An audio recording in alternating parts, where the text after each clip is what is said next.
Hello, everyone. Welcome back to the LFC Transfer Room. My name is Lewis, and today I'm joined by Alan and Dean for, I think it's safe to say, one of the best Premier League weekends in God knows how long. That was an absolutely incredible day, not just for us, but obviously the City Spurs result, a massive, massive result in terms of the title race. Liverpool move up to second. We're 1 point ahead of Man City.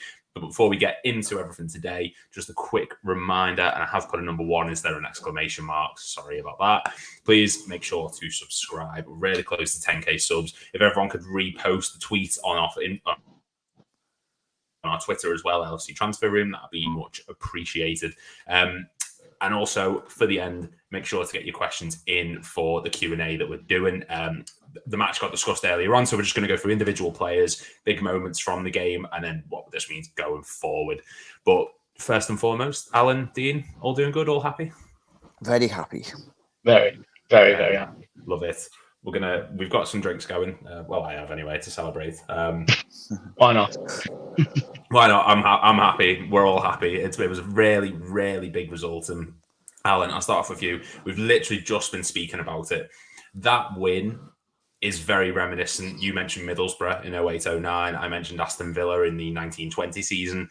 Mm-hmm. That felt like a sort of, I know it sounds big, but a season-defining win in a sense. What do you make of it? Yeah, I agree. It only ever becomes a season-defining moment if we then make sure the next 2 games, which you've got they're quite close together, we make the most of them and go and get the wins.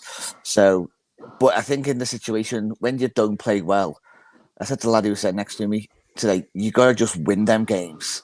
Yeah. Don't worry about it. Obviously, it'll be remembered because of the way we've won it. But I've been to many games. I'm sure we've all seen games where Liverpool have scraped a 1-0 game. You won't remember it the next day, but they got the 3 points on the board. But winning the way we did, where it looked like you were going to literally lose, and within 5 minutes, you go and get the win. And the way it's done, massive. It does give a massive, impact. And you'd imagine again, I know it's still not even halfway the season yet, you imagine the Arsenal fans watching the scores today thinking, oh, Liverpool are getting beat. Oh, God, they've went and got it. It does have that little impact, especially when we played them quite soon as well. So that kind of kicks in a bit. Well, puts us in good stead. And like you mentioned, we play Arsenal very soon. Jamie Hughes has got this comment saying Man United, West Ham and Arsenal. That is a massive stretch at this point in the season, especially with games coming thick and fast. And Dean, just your thoughts on the win sort of overall. I mean, what does this mean going forward? Like this felt very much like a mentality monster kind of win that we maybe lacked at times last season. Oh yeah, 100%. This solidifies like the rebuild that we had to go through with the midfield. This would not have happened last season. We would have collapsed. As soon as it went to even in say 1-1 and especially at the 2-2, we would have just fallen apart. It's not happening for us. We're not interested. But they just kept going and going.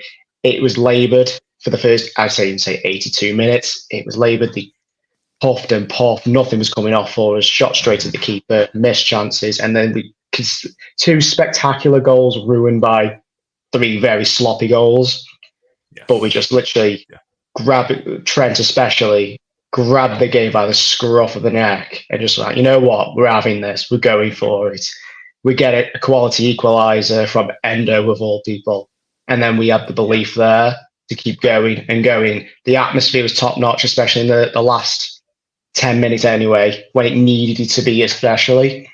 And it just sucked the ball into the net. That finish as well on the turn, he just hits it straight into the corner. And the eruption from the crowd was immense. It was an amazing, and Paul makes a really good point. I mean, when was the last time that we scored 4 goals with none coming from the front line? If anyone wants to quickly Google that and try and find the answer, be my guest, because I have not got a clue when that last would have been. Now, Dean, you mentioned the goals. I'm going to keep it with you for a minute. And yes, we're all very happy. Yes, we've got the fantastic result, but we do need to sort of look at both sides of the spectrum here. While the win was amazing, a 4-3 result puts us in great stead going forward into the winter season. All of the goals were essentially wonder goals, or we needed the fantastic to get the result. Is there any sort of concern there for you at all, or is that not really something that you're thinking of in the slightest? all right, in this moment, I'm still like reeling off it, still buzzing off it, because to see 4 special goals in one game from your own team is quite unique in a sense. Yeah, I went into this game thinking, give me a 2-0 professional win. Like we did a bit like against Forest. This is what you expect in a Sunday 2 o'clock game against a mid-table side, just after playing a European game. It's like, come on, let's just play a simple game and just win. Fortunately and unfortunately, we didn't do that, but only in the fortunate sense that we managed to get the win, a bit of entertainment. But there will be some concern there from the coaching staff. They'll be looking like we shouldn't have to pull off miraculous comebacks against a mid-table side. We shouldn't have been in that position. But from a fan point of view, we'll be just looking, the side have got the mentality there again. They've got the desire to win again. Whether that has only come from a couple of the players or not, but it spread to the rest of the team when it did happen. Yeah. And then we'll just be hoping this momentum carries forward going into the next, a vital period of the season. Now, so many games in such a short time. Yeah. I mean, before we get onto the individual players, I suppose we'll just sort of go through, there's a couple big moments. One player who seems to be getting mentioned a lot in the comments is Endo. And Alan, I'll put it to you. We've spoken about Endo in the past. Now, he did his goal. It was very, very sort of reminiscent of the Fabinho goals he used to score, where he'd be the last man towards the box, the ball's in the air, it falls to him, goes from distance. Now, Jamie, you're just saying Endo, he changed the momentum of the match. You were at the ground. I mean, would you agree with that? Was there a noticeable difference when he came on the pitch amongst the fans, or was it just, it just came from nowhere? Well, it was kind of funny because there was a guy who was sitting in front of me, and obviously they just scored. And those come on, and the guy said, "Oh, what the hell's he coming on for? What's he gonna do?" But I think it was more a positional situation because obviously we looked a little bit tired in midfield, and he was just there to try and break them up a little bit. And I thought he was great when he came on. I thought he was really good because he gets it and he just gives a simple. He's not going to do a grab and bait. You're going to drive out the midfield with the ball and hold players off. It's not his game. He wins it, and I think there was one challenge he made. I think it was against Palita. I think it was the guy who plays holding midfield for them. And it was a 50-50 ball between the two of them. And this guy had been, I felt, running the show defensively for them. That's why I thought we found it hard to get to him. When he literally just went bang right into him and didn't take him out. Good challenge, 50-50 ball. But he just made a bit of a difference. I think he just kind of allowed Trent a bit more space because he was hunting down quickly and getting the ball and just giving it. Sometimes you get it and just give it a 5-yard ball and next minute on the break. So I thought he did really, really well when he came on. And obviously, when you saw the clips, because obviously I'd never heard of him when we signed him, so you watched the obvious YouTube clips and you would see quite a few goals where he would be sort of coming in at the end of an attack. And when the ball would come out to him, he'd be the one who'd go and get a shot at goal or score. And obviously, it was a brilliant goal. It's like, one of those ones when he hit it, it was in straight away. So I thought he did very well when he came on. And I think he's different players to McAllister who plays holding midfield for us. But I thought McAllister played okay. But I think he just made a little bit of a difference when he came on and we kind of broke them up a little bit and stopped them counting on us quite a lot. It was a very James Milner kind of role that he played, where he comes on later on just to sort of keep things, like you said, just to bring a bit more physicality, just to end opposition attacks. He's not meant to look pretty, Endo. That's not his role. He's a spoiler. He's a spoiler. Yeah, there's nothing about him that's meant to look out of this world. He's just your bog standard, break up play, get stuck into a tackle, win the ball kind of player. Yeah. And it gives the players who can do it. Yeah. And I think the thing is, right, if he breaks up their play from their attacking, instead of trying to drive out him, if he just gives it to Trent or gives it to Gravenberch or whatever, say, you go and do it. I've done my job. You go and do yours. And when we've got players around and who can do that and carry it forward, and Dean, I mean, I suppose that falls perfectly into the next topic, Trent Alexander-Arnold. I mean, if you haven't checked it out already, please go watch the You'll Never Talk Alone podcast with myself and Damon. We did a sort of combined Liverpool, Man City, all-time Premier League 11. I made the case that I think Kyle Walker is right back. I might have been wrong. Trent right now is playing out of this world. I mean, what's your thoughts on him this season? Well, he's become the system player, and we've based our entire system around him. he's a generational talent, and I think this vice captaincy in the captaincy role with Virgil it's really inspired him even more. Because we were seeing him as now a senior figure, even though he's only mid-20s. So he's unique. I don't think we'll ever find that type of player around. Very rare anyway, if not unique.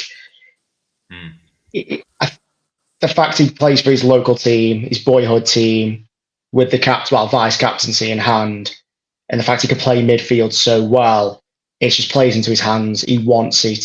He's driving this team forward, and he's the one spreading the mentality in the team along with Virg. You can see that when we concede these the sloppy goals, he's the first one to pick up the ball. Come on, get back to the kickoff. We go again. We go again, and I think he's only going to get better and better as long as he sticks with that, to be honest. Yeah.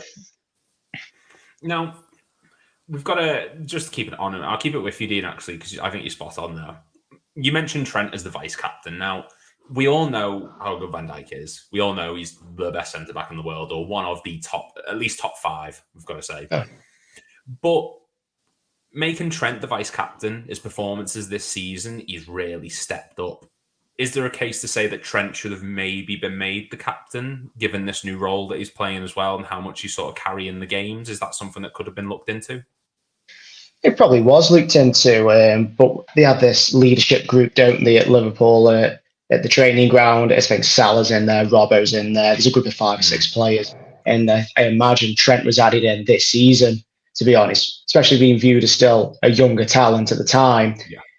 I think having Virgil as his a bit of a mentor, be a captain, will really help him. He is going to be the captain of the club. That is clearly going to happen in probably the next 3 to 4 years when Virg either does leave or retires or whatever it will be. So I do think for the next couple of seasons at least, this could be a case of, right, you're vice captain, but take advice from Virg, see what he does, see what you could do different, but more importantly, be a captain on the pitch as well. Yeah. I mean, I suppose when Sami Hyypiä was captain, I think was Gerrard vice captain at that point. So, I mean, Paul's right. Virgil's captain's correct. Trent just shows succession planning. And Alan, you said it perfectly before the stream. And it was actually something I was going to touch on, but you said it perfectly beforehand, that Trent now is starting to have his Steven Gerrard moments. Now, we're not saying he's as good yet. He might well turn into that, but he's the City goal, the free kick today, Barcelona moments in the past, some of the goals he scored. He's getting more and more of those big Steven Gerrard-like moments. I mean, what are your comparisons between the two? Do you see any similarities at all? I don't know. It's hard to sort of say because, as Dee said before, Trent, I think, is a generational talent. I think Gerrard was the same. I said to the guy today by me, Trent looks like a man now, whereas you still remember that little kid, you know, the first game. I think one of the first games he played, he gave someone a hug when he scored, and he couldn't put his arms around him. He was that small. You know, he literally was tiny. But now he looks like he's grown into a man. And he's like, I think he's now enjoying the responsibility of potentially being captain. And I wouldn't really want to try and compare him and Gerrard because I think it's too unfair. Because, you know, if you think of, you ask the majority of people, you say who's greatest ever player of all time, you either say Kenny or you say Stevie. So to say someone at 24, it's difficult. Whether he gets there, let's hope he does, because if he does, he had a good career.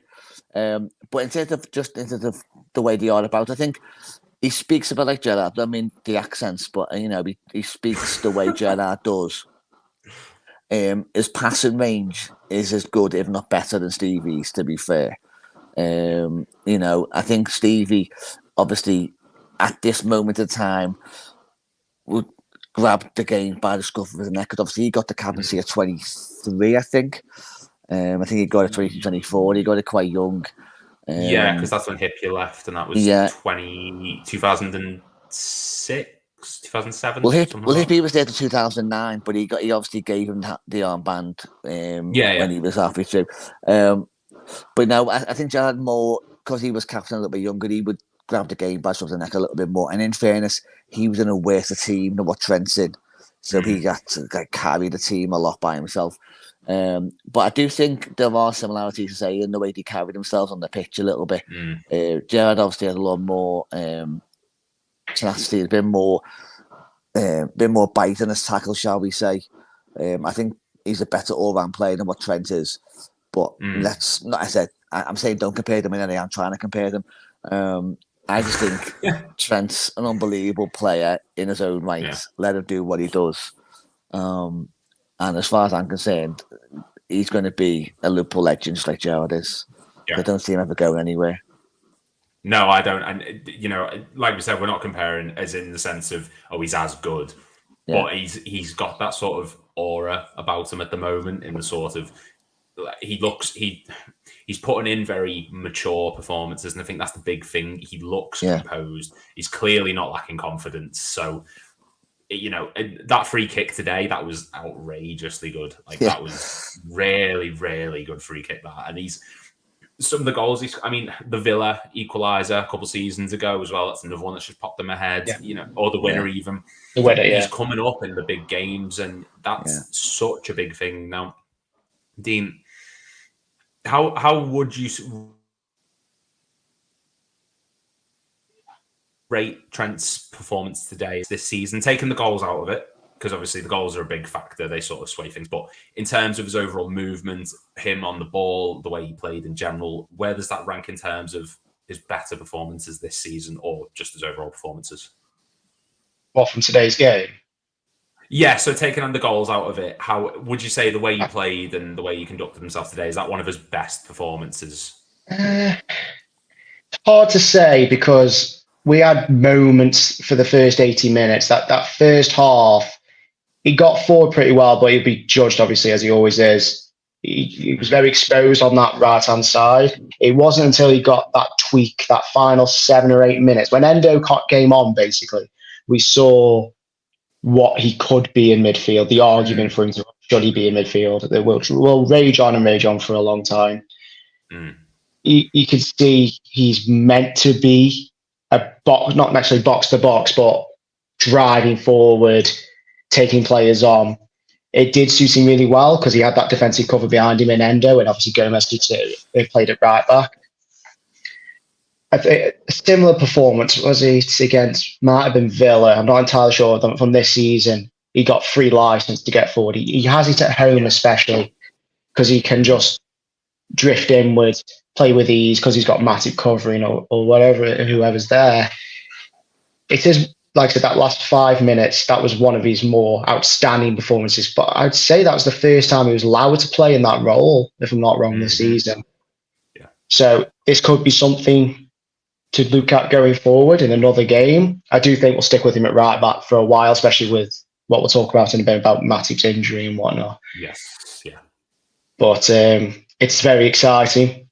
What could happen? Could he develop? Could he end up being there? Or is it just a case of horses for courses? He could play there sometimes. He could play right back and still do what he normally does. But like I say, with his being a generational talent, it's very exciting, because when you try to sign these type of players, you're not going to get them. You're just really not. No, I agree. And the big thing you mentioned there is from the 80th minute onwards is when he really started to shine.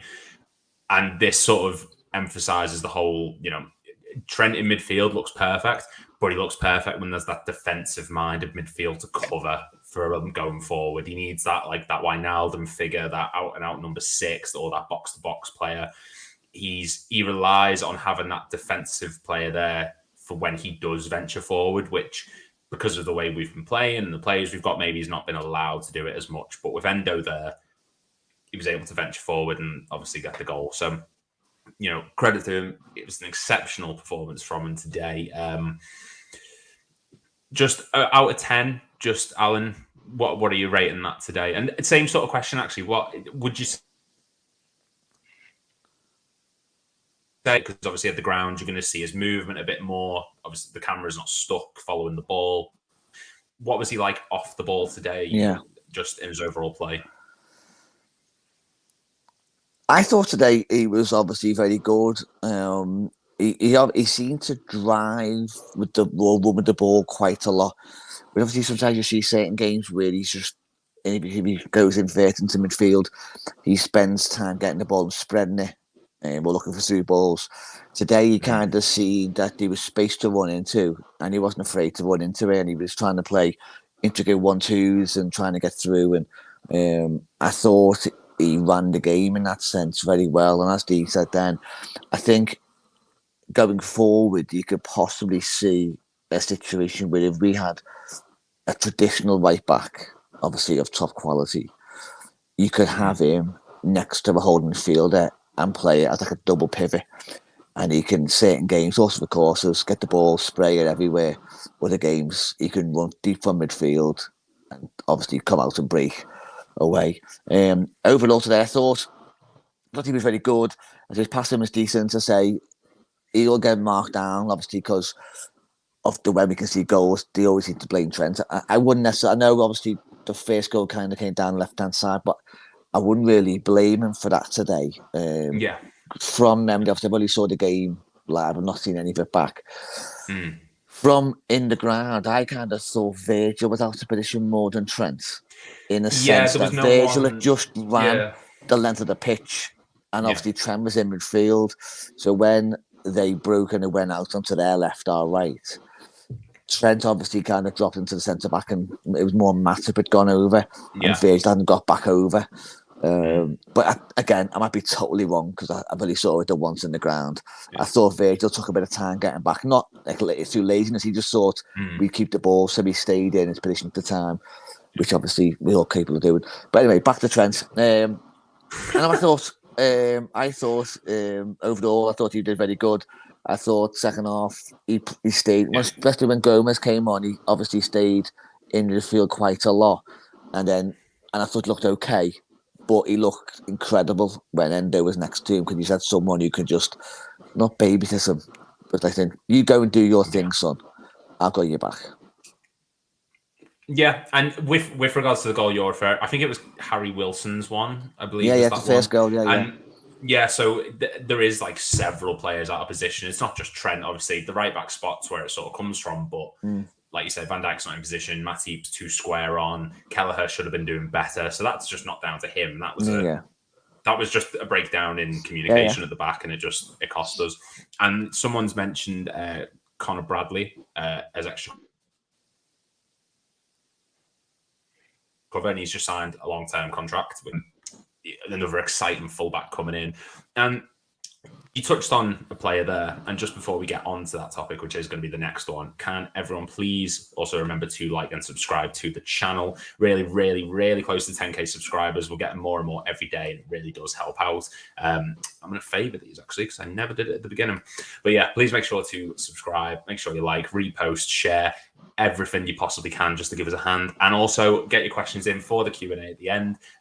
We're just going to be discussing a few topics from today's match. Q&A at the end. Any questions you want to ask, anything you want to know, feel free to put them in the chat, and I will save the best ones and we'll answer them for the last 15, 20 minutes or so. Now, you mentioned Joel Matip there, Alan, and Dean, I'm going to put it to you for this one. Joel Matip, or Matip, however you pronounce it, his injury doesn't look good. Came off in the 68th minute, around about that period for Konate. Klopp's since come out and said it's his knee. It doesn't look like it's going to be a short one. And we're back to the Joel Matip of the past few seasons, injuries upon injuries. What does this mean going forward? And how gutted are you seeing Joel Matip now out for possibly a long, extended period of time? It's never a short injury, is it, with Joel Matip, ever? It's frustrating. This has probably been his best season for a good couple of seasons, probably since the season we won the league. It's going into the festive period, the harshest period of the season, and we're starting to rack up a few injuries to key players as well. It's a bit of a concern, but I think the fact that you've got Kwanzaa, Gomez and Konate, there's a bit of cover there. Obviously, Konate has his injury issues from time to time, which will also be a concern. Yeah, it's frustrating, really frustrating. When I saw him go off, I thought, maybe it's just an impact injury, should be fine. He'll maybe miss a game or two. But when Klopp said it's not going to be a short one, it's like, immediately I'm just thinking he's going to be at least a month or two. if you could rule anything out with Joe Matip, like remove anything from it, it is his injury issues. Yeah. It really is. I think that's probably a discussion we'll have to have in the summer when his contract runs out. Do we renew it? Do we bring somebody else in? Just because of the lack of availability. But yeah, it is a real frustration going into these, next few weeks especially. A lot of workload is going to be put onto Konate and hoping that he stays fit, because otherwise you're going to have to move Gomez there, and then Bradley immediately becomes the backup right back, even though he's only played 10 minutes of football this season. So that will be a concern. Yeah, and I mean, Alan, Joel Matip, like perfectly like Dean said, this has arguably been his best season so far, and he keeps starting in games where, I don't know about you, but I personally think Konate is going to start. He's in, has the game of his life. We've spoke before about he's in his last year of his contract. He's looking like he's going to go in the summer, but we're talking about trying to extend it. Was this season so far a bit of a false dawn in the sense of we thought, right, his injury's behind him, sign him up? Do we need to sort of remember that he is a very injury-prone player and maybe just start looking elsewhere, maybe letting him go in the summer? It's hard to say, really. I like Joel. I think he's a good player. I like, he's one of probably the centre half we've got. When he has the ball at his feet and he comes running into midfield, I say, yeah, go red lad, go and do what you got to do. But it just all falls down to he's just too injury prone, really. And I think even if he'd not gone into today, it wouldn't be surprised if on Wednesday he was injured, or next Saturday, or the following week. It's coming, just when is it coming? I think, obviously, in terms of a new contract with him, I don't actually know. I think, depending, obviously, what in the next couple of days, they're going to scan him. If it's significant, because obviously at the time in the ground, I just seen them sort of, again, in memory, just like him and some players, kind of a little collision at the side, right foot of the dugout. And then next minute, he went to run back on again. And as soon as he went to run on, he done the old hand signal, like that to Klopp. And the Klopp is telling him to get down, go down, go down. And in the end, he did go down. Yeah. So obviously, you're thinking it's going to be something a little more than, like Steve said, more than a little knock. So it wouldn't surprise me if it maybe brings forward a January signing. Because Liverpool are always quite keen and more keeping their transfers until the summer. But on occasion, if one's available in January, they'll just try and bring it forward. Luis Diaz being an example. So if they've got maybe a player that they think, we've got him potentially lined up for the summertime, would they bite the bullet, pay a little bit more and get him in January 1st? So then you've got the cover back up. And then that then does give whoever the new player is a little bit of time during the end of the season to kind of settle into the squad. And then you can then make a decision on Matip in the summer, whether you offer an extension just to be in and around the camp, or you say, thanks, Joel, done a good job, time to go elsewhere, mate. Maybe even for a transfer fee as well. We can sign him up just to get a bit of money. Yeah. Now, Dean, we'll stick on Matip for a bit. Now, we've gone over in the past about what's more important. Do we need another centre-back? Do we need another 6? Do we need a different striker? Etc., etc. Has this injury sort of forced our hand? Because let's be honest, Liverpool aren't going to go out and sign an outstanding centre-back like an Inacio or a Hincapié or something like that, as well as a central defensive midfielder. I just don't see that happening. I don't know about you. You can give your thoughts on it, feel free. But has this forced our hand in the sense of, right, we're not in January. If anyone, it looks like it's going to be a centre-back. It's tough to say because Liverpool, especially under Klopp, have followed a plan, especially when it's a plan of succession. We're in the middle of potentially looking at a Van Dijk future replacement, whether that's going to be Kwanzaa or it's going to be somebody else. We've also got the question, like I mentioned before, will Konate be able to stay fit long enough to be the main man in the team on the right-hand side? And then you've also got the question of Joe Gomez as well. So there's a lot of questions, a lot of question marks over players, and then in the future, are they going to be the mainstay? I think in January, unless something else happens, which hopefully it doesn't in terms of injuries, I can't see us going and buying somebody ready-made 25 onwards to come in and be like, right, Matip, you're stepping down. Now, depending on injury, you're stepping down the pecking order. We've got to have somebody else ready to go. It will be probably a 19, 20-year-old to be that future Van Dijk or future right-sided. There's obviously other topics of discussion regarding the 6. We still don't know what's going to happen in regards to that. Yeah, plenty of topics regarding number 6. Yeah, we don't know if Bajcetic is going to be that future 6 because they really rate him. We don't know because we've signed Endo for 4 years. We don't know if he's going to be a long-term option. Yeah. And obviously McAllister going forward. There's a lot of question marks over this Liverpool side, but because we are in a transitional season, Jurgen doesn't know his best team and he doesn't know what that best team will be at the end of the season, which is good in a way because it's exciting, but it's also question marks, like I say. Yeah, I mean, absolutely. And I think the 19, 20-year-old maybe seems like the route we're going to go down. Maybe Kumetio might become like a 4th choice. Sepp Vandenberg might get his opportunity. Jamie asks, who was the centre-back mentioned from Bournemouth? It was Lloyd Kelly, I believe. Yeah. I think he was the one we were linked with. I mean, Nathan Ake has done well at City, but I don't know about you. I'm not particularly keen on Lloyd Kelly coming in. Alan, do you agree with Dean in that sense? Do you think it is sort of we bring someone young in instead of going out and just getting the centre-back now? I mean, you made the good point before, if we might bring it forward, our summer signing to January, so to speak. Which way are you thinking is more likely to happen? Well, the way what's more likely or what I would prefer, I think I would prefer to go and get the ready-made player now, get him in there. Because you can't have too many good players. You don't see City having that issue. They'll go and buy the ready-made player and stick him on the bench if needs be, and he just deals with it. But like they said, it's most likely to be a younger player. But I think Liverpool sometimes don't want to buy players to block players. So you go and buy someone who's going to potentially block Kwanzaa's path? Probably not. The same with the number 6, as Dean said. Bajcetic is so highly rated. Have an Endo there. Well, he's not going to be long term, so his time will come to an end, and it'll be a handover to Bajcetic. But I don't actually know. I think Liverpool will probably look to buy someone. I would say maybe early 20s who's got a lot of potential and got a big ceiling. Who that is, I haven't got a clue. But you've got to name someone now. Oh well. It won't be Lloyd Kelly, I'll tell you that. But so I don't know. They would go. I think they would go and buy someone young, possibly maybe even go and try homegrown to add to the homegrown quota. Especially if he's not going to play all the time, you can just have him in and around the squad as a homegrown player. Now, whether that would be someone who's championship level, who's obviously got a lot of potential coming up.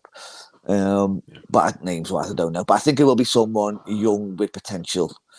And as we said in previous sessions, you're thinking, well, and there's also going to buy left centre back. Well, Virgil plays there, so you're probably not going to put someone who's of high end money to sit on the bench. That's not Liverpool's way of doing it. So you're probably going to buy someone and say, okay, well, you're going to come here, learn off him, and in a couple of years' time.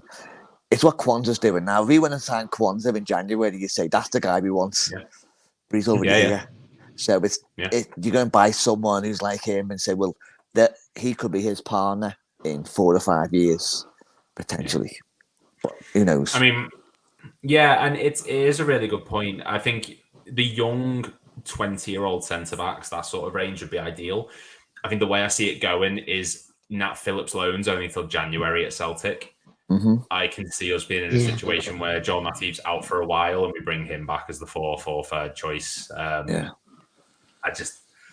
Something about it. I think the number 6 is the bit more of the vital position. If we're going to sign anyone, I just think that's how they'd operate it. And I wouldn't mind Nat Phillips being in that team again. Not as a starter. That's just, I haven't had enough of my drink yet. But just there or thereabouts. And Dean, right, I asked Alan, but he didn't want to give the answer to this one, probably for good reason. Who are you going for? Who's the centre back? And it's got to be reasonable. You can't say I want Ruben Diaz. It's got to be something you can say. Sorry. I'm trying to think of it from like I say, a Liverpool point of view, what range of age and what type of league they usually go through. Lloyd Kelly is not an amazing player, but he does fit that quota, and he can play left back as well. He would be one of them where like we need an option, but he can also sit on the bench. But if you want a long-term option, you need someone like that Benfica centre back. Is he? I forgot his name, Silva or something like that. He's highly rated. Yeah. I think we'll be going someone like that, someone who has already played at a decent level, but has also got a very high ceiling. I'm thinking along those lines. I don't think we go for Inacio just before the pure fact of the release clause was there and it's doubled, or it's gone up a significant amount in the summer. If we wanted to, we would have got it. It could also be, is it Shears who used to play for Ajax and he moved to Torino? He was another one who could play on the right side. He's just 6'4". We like that. I was 6'4", 6'3" centre backs. These are also options, but it is a difficult market. A lot of positions are very difficult at the moment. These type of players are highly desired and very, very expensive. So we have a very small short list, and we have to be dead set on it. We don't like to waste money. We're not like Man United. We're not like Man City who can go, yeah, let's chuck 50 million at him, see what happens. I do have one player, sorry, to cut off there. I just thought of then.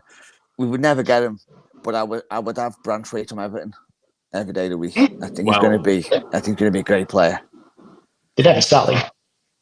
We will go for Jarrod Braithwaite when everything goes down. I mean, trivia question, and I actually don't know the answer to this one, so if anyone knows it, who was the last player we signed from Everton?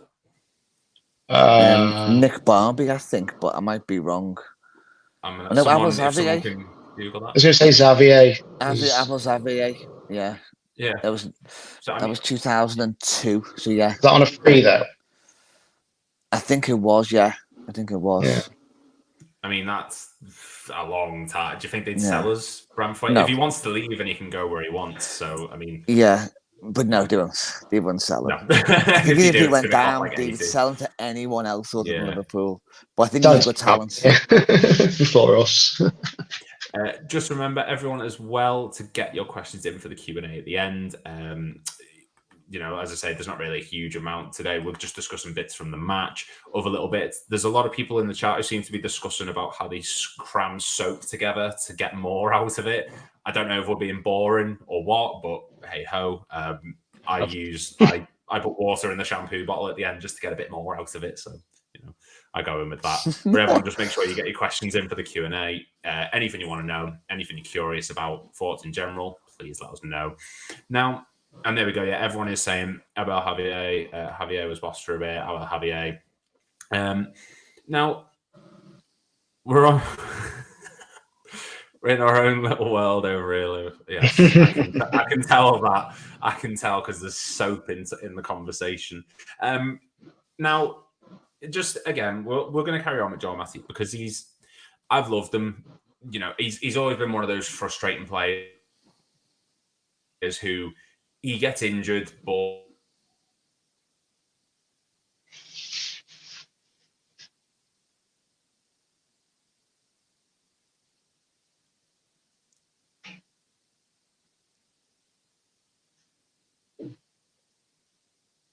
it seems as though we've gone down. We're back. We're back. Are we alive? We are back. Technical problems. Sorry. That's all right. I'm cheap. I cram soap together so I don't pay for good internet. So, if you do a bit more soap, you can get better internet. I'll look into. All right, Blue, pay your internet. No, right. John Matip. Like, Thiago is a player I give a lot of stick to because he seems like when he's injured so much. But John Matip, this season, he's looked like an absolutely class player. If he was to leave, and this is the last question on him, I mean, Alan, I'll put it to you first and then to you, Dean. Where do you see him going? What do you think is his ceiling? Does he stick to the Premier League for the bottom half, or do you see him going to a different country? What do you think's going on with him? I think he probably would go to another country, maybe. I don't think... I think he's good enough to play, obviously, anyway. You'd put him in, obviously, a lot of the teams in the Premier League. He'd obviously go in there quite okay. Obviously, how many teams want to take a chance on an injury hit person? But again, if you took injuries aside, he wouldn't be leaving. Is the first and foremost. So ability-wise, I don't think there's any doubt. I think you could definitely have him in as a ball playing centre half in a team. You know, you could imagine him going over to, say, a Leverkusen under Xabi Alonso, who were all ball playing players. You can imagine him sitting in there. Obviously, he speaks German. Obviously, he came from Germany when we bought him. So I can easily see him going back to Leverkusen or something like that. But obviously, as I saw some mention Brighton, again, similar type stuff, ball playing team. So we can easily see him fitting in because he is, I think, a class player on the ball. He reads the game very well. For someone who's not very fast, his positional play is so good. It's very rare he's caught out of position. It's only if he comes against someone exceptionally fast. But even the best defenders struggle against fast players. But I think he's a great player. I love Matip. And Dean, I mean, I'm going to keep the same question for you just before we get into that. Paul's asked Lou, tell me why Matip can't play as a 6. I think it's because it's one thing being able to pass the ball when you're a centre-back and there's not a lot of pressure sort of on you. It's another when you're in midfield and you've got players swarming all over you. And I just don't think Matip, as daft as it sounds, I don't think he's got the body type to be a number 6. I think he's just too built to be a centre-back. He's tall. He's not the most physically powerful player. He's very physical. He's definitely very strong, but I just don't think he's got the ball playing abilities to play as a number 6 for us, given the way we play. He is definitely just suited to a set role. If people want to give it a go, by all means, but I just don't see it going well. Dean, same question to you. Actually, I'll put both to you. What club does he go to if he goes anywhere? And could Joel Matip play as a number 6? Is that something that we could experiment with one day, maybe? Just in regards to the 6th role, he's made of glass, as we've gathered. And as we saw today with Endo going in for them challenges, that 50-50 with Palhinha, Joel Matip will come out with half a body if he did that. You know, I love the man. I really do. But he'll just get injured every game. But I can see the sense because he can pass the ball well. He can read interceptions. I get it. But from the physical point of view, I think he'd really struggle. It just wouldn't suit him. It genuinely, like I say, I really like him. I think he screams going to like a Gladbach, a Nice, a Torino, basically a team that's. But like how when he joined us, we were screaming out for a ball-playing centre-back because we didn't have one since Daniel Adams and maybe Saka. We were screaming out for a good ball-playing centre-back. And he was like a god. I loved the man when he first started, when he first joined Liverpool. Of course, I was like, oh my God, we've got this guy who can actually play out from the back. It's amazing. So could you imagine going to like another league where it's a bit slower and he could read the game even better? And he'd be treated like a legend straight away. It's like, we're playing out from the back here. It screams that. I don't think he'd be good enough to go because of his lack of availability and his injury prone. I don't think a bigger team will sign him because of that. I think he definitely suits a top 8 team in the Bundesliga, the French league, the Italian league. You see where I'm going with that. Yeah. I think that is a key thing that a lot, especially this day and age with how much players cost and wages and transfer fees, I think people and clubs will look at that and go, lack of availability and that injury issue. They'll take a miss. But some teams like that will also take a gamble because it's someone a million times better that they got already. Yeah, I think that Bundesliga one is a great shout. I think if he's going to go anywhere, Bundesliga seems like the natural pick. I'd love to see him go Leverkusen, like Alan said. That'd be really, really good. Not as a starter as such, but just as a good experienced player to bring on every now and then. And I think he'd get into most Premier League teams. I mean, he wouldn't get like City, Arsenal. You get it at Villa.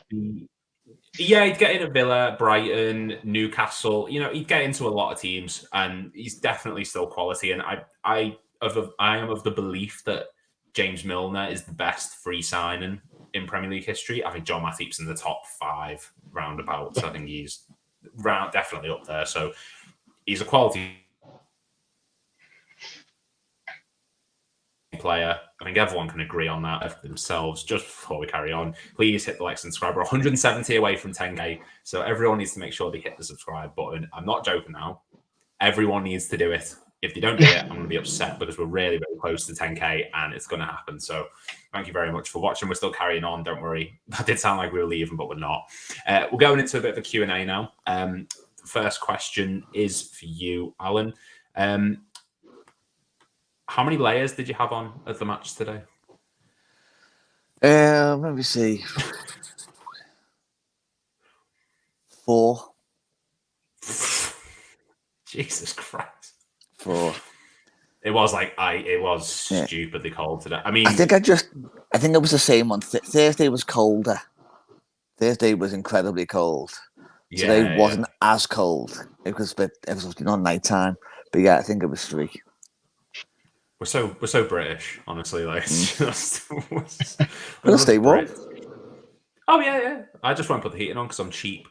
But first question then for you, Dean. Thiago Silva's a pensioner and still playing, so I'd give Matip another year or 2. Now, is that a good point, or do you think Thiago Silva's a different sort of breed of centre back to be able to carry on to the age that he is?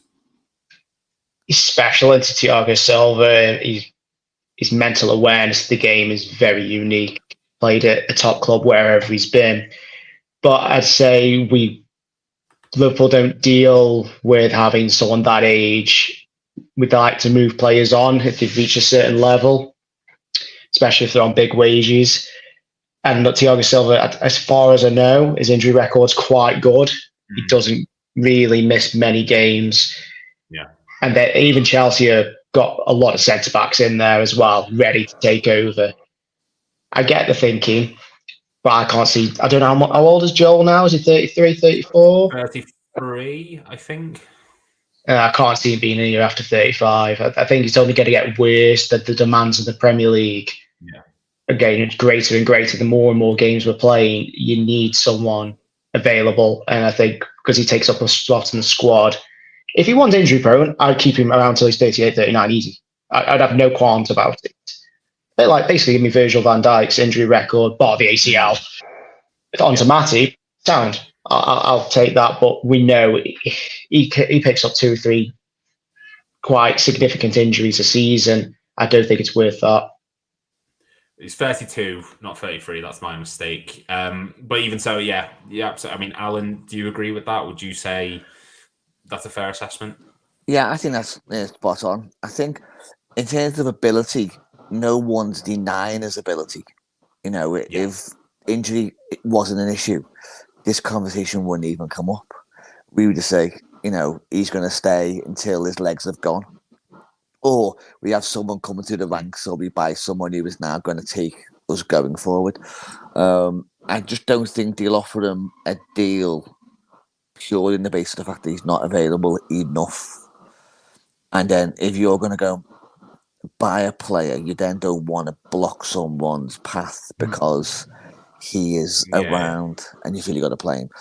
But in terms of ability, there's no doubt I'd keep him. And if he could take some medicine tonight and be injury free till he's 37, I'd give him a contract tomorrow. Yeah, and I have got another question for you, Alan, but just before we get on to that, we've got a big one. The injuries are mounting up for now. They absolutely are. And it's not just us, it's everyone in the league this season. The amount of injuries is getting ridiculous. We've got Jota, we've got Matip, Thiago, Badge Tip. Alisson. Got a good number. Alisson, like Robertson as well. Like, there's a good number. Now, Alan, I'm going to keep this with you because this is a really, really interesting one. Random question. If Klopp leaves, and only 2 choices of these former LFC coaches, Gary O'Neill and Steve Cooper, who are you choosing? I've got mine in my mind. Alan, who are you picking? I'd probably go for Gary O'Neill if I had to choose between those two, rather than Steve Cooper. I just like how he comes across when he speaks. Obviously, I don't know them personally well, but you know, he was on Monday Night Football a few weeks ago with Carragher, and you could tell he seems to be really in tune with the way his coaching is and the way he comes across. And I just think he would come across as a better fit for Liverpool That's just purely based on how you see Wolves try and play, and you see obviously Forest and Wolves obviously lower end teams, but you sometimes see Wolves play a certain way. You see, it's like you understand what they're trying to do, but they haven't got the ability to do it in some cases, and that's why they come a little short. But the style of play and the way they try and play feels to me as he will be more suited to Liverpool than Steve Cooper. Yeah, I mean, Dean, thoughts on that? Are you having Gary O'Neill or Steve Cooper? Yeah, I fully agree. With regards to Steve Cooper, bar Forest, I don't know where else he's been, but it's only Forest has had any sort of success at. Gary O'Neill. He was with the England under-21s, I believe. Southgate was in that as well, and exactly a great manager, but that's a different topic. But yeah, Gary O'Neill, in essence, he's passed that audition already to a point. So if Klopp just went tomorrow, you know what, I've had enough now, I'm walking out. I've had enough. Yeah.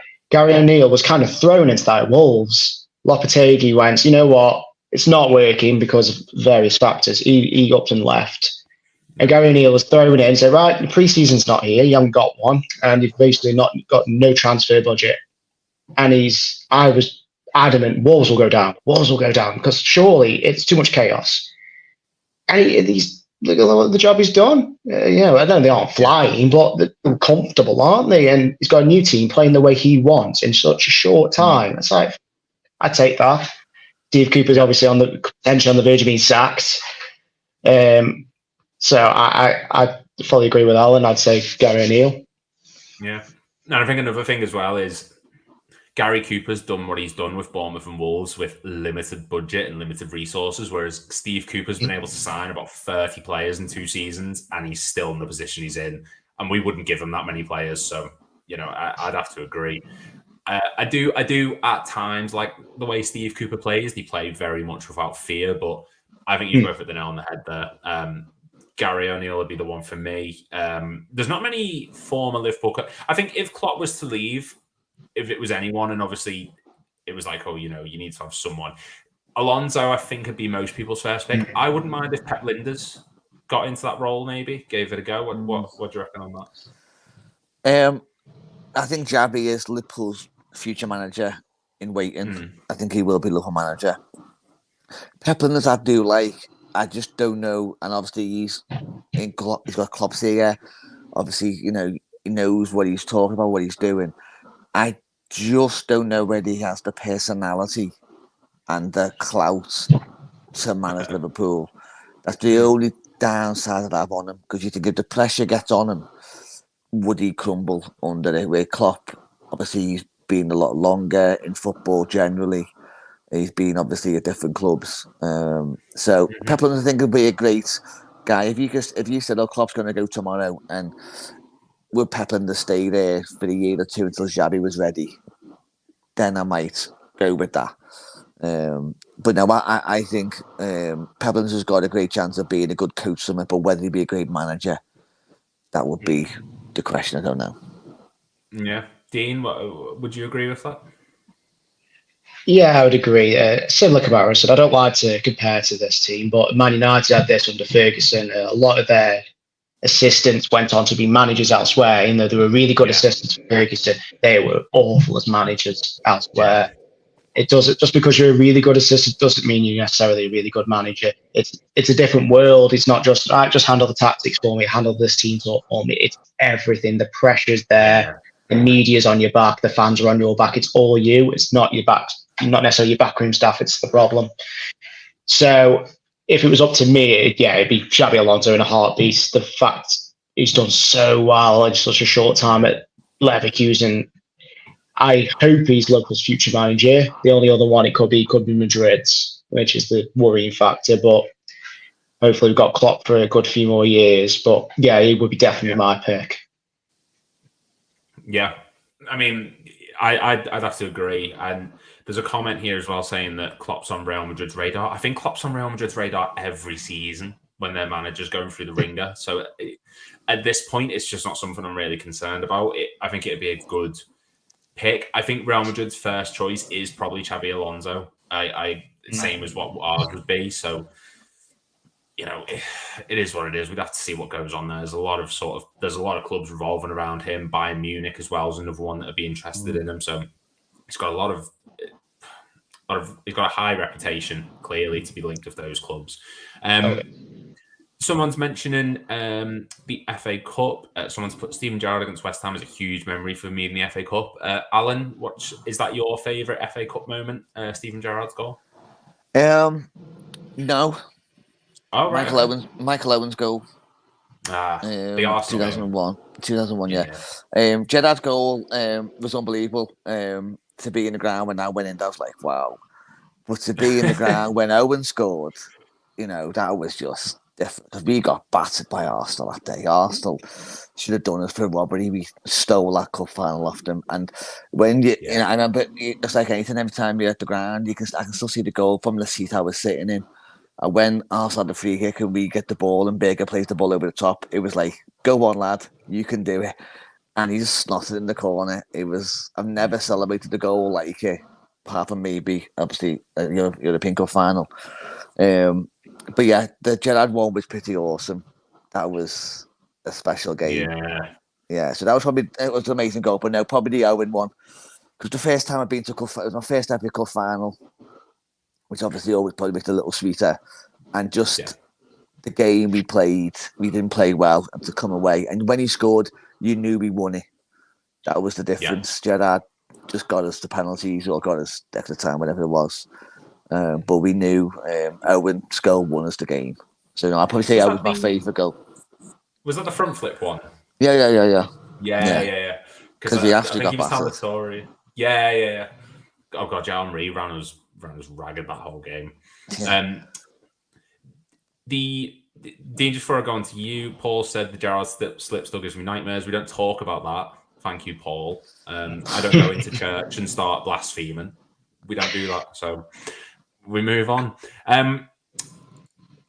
Dean, who should be Kelleher's backup? Adrian, Jaros, or Pitaluga? I think Pitaluga was the substitute in the game against Lask. Who should be the backup for Kelleher? Oh, hard to say, but hopefully we never have to use another one. But unfortunately, it is as it stands, and it is Adrian just for pure experience. Yeah, he's not exactly amazing at the moment, or he hasn't been amazing for a good few seasons, but Pitaluga's very raw. He's only had experience at, I think, non-league level. He had experience at for Macclesfield or something. Yeah, so he went to League 2. I think he got injured and he had to come back. Yeah, something like that. I'll have a look, but yeah. Let me just see. Pitaluga. Because from what I remember, Pitaluga was the substitute against LAS. Like he was on the bench. Adrian wasn't there. Yeah, you're right. He went to Macclesfield. Yeah, it's hard to say. Because imagine if I don't want to think about it too much, but if Kelleher, right, he's got to go off. He's got the runs or something. He can't play the rest of the game. Yada. And you're suddenly putting on an 18, 19, something like that, away at Sheffield United, and oh my lord, what could go wrong here? This could capitulate. As much as Adrian is not good by any sense, you feel that 5% more comfortable having him in the goal over someone who's completely raw and has had no experience playing for Liverpool at a higher level. You know what I mean? In a few years, Pitaluga might be definitely the backup, and even further, he might be the number one. He might be the next Alisson. But right now, you got to say, unfortunately, that Adrian is the third choice. And last question, Jamie actually says Dean saying sense. Yeah, I'd have to agree. I think that's pretty spot on, to be completely honest. Alan, this is the last question before we go. Actually, for both. I mean, feel free, anyone, to jump in. Was anyone else laughing at the City result today? I mean, just a wee bit. Yeah. It was strange because I came home from the match and it was 1-1. And then obviously I had two young kids, so it was like do kids tea and bath and whatever else. And I kind of went upstairs and it was 3-2 City. Oh God, here we go again. And then as I put my son in the bath, I just looked and seen it was 3-3, and I thought, it can't be long left now, surely. It was like 92nd minute. I thought, oh well, how long? 5 minutes to go. City will score. So I just thought, no, what? Not even going to waste my time. I just put my phone on the way, went back to the kids, came back, and luckily it was full time. So I've not seen any of the goals, so I don't know what the game was like. Oh, it was honest. It was such a. If any goal, like, watch Spurs as third. Like, it's Kulusevski with a header, and it is the most out of nowhere header. Like, okay. No one expected them to win that. Okay. I'll just say, I was laughing until I realised we got the same referee on Wednesday. So yeah, I literally had the exact same reaction. It was so. Who was the referee? Sure. And I commented in our group that McAllister, just before we shoot, like, McAllister got a yellow card against Chelsea because he was doing that, like, to give them a yellow card. Haaland told at least 4 people where to go after that match because City got played advantage, and then he puts the ball through to Grealish, and he would have been through 1-on-1, and the ref blew the whistle to stop the play. And honest to God, it went nuts. Like, they were at the 4th officials, they were at the ref. Haaland was swearing at the ref. He was swearing at Pep. Like, didn't get a Well, that sounds like when we played United a couple of years ago, and bang on half time. I think we played in 1 minute injury time, and it was like 45 seconds into the minute. And I think someone played Mane clean through, and the referee blew up. I'm thinking, what's going on? He's clean through. Yeah. Obviously, was it like that? Was it? Is that what we're talking about? It was like he had like every defender behind him, like he would have been clean through. It's the same ref as his game. Was it? Oh, Simon Hooper. Yeah. Brilliant. Slaphead. That's what it was. But it was Haaland was storming off. He didn't shake anyone's hand, and then Pep shook Postecoglou's hand for what felt like about 10 minutes. He was just giving him grief down his ear. It was, please go watch the highlights. It was something special. Oh, well. Match of the day tonight, definitely.